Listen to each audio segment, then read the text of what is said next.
మరి పాట పాడుతూ దేవుని నామాన్ని ఘనపరుస్తాం. ఈ పాటలు షీట్ కావాల్సిన వారు మీ చేయెత్తితే మీ దగ్గరికి వస్తుంది. అందరం కలిసి పాడదాము. కేవలం 10 రూపాయలు మాత్రమే. చాలా పాటలు దైవ సేవకులు ఆత్మపూర్లై రాసిన వారి పాటలు ఇందులో మరి పెట్టి ఉన్నాం. అంతేకాకుండా ఇప్పుడు మన మధ్యలో ఉంచిన దైవ సేవకుల యొక్క పాడిన పాటలు కూడా ఉన్నాయి. దయచేసి అందరం కలిసి మరి పాడుతూ దేవుని నామాన్ని ఘనపరుస్తాం. దేవునికి స్తోత్రం.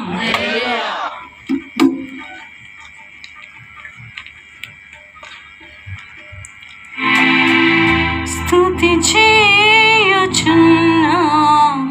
తండ్రి,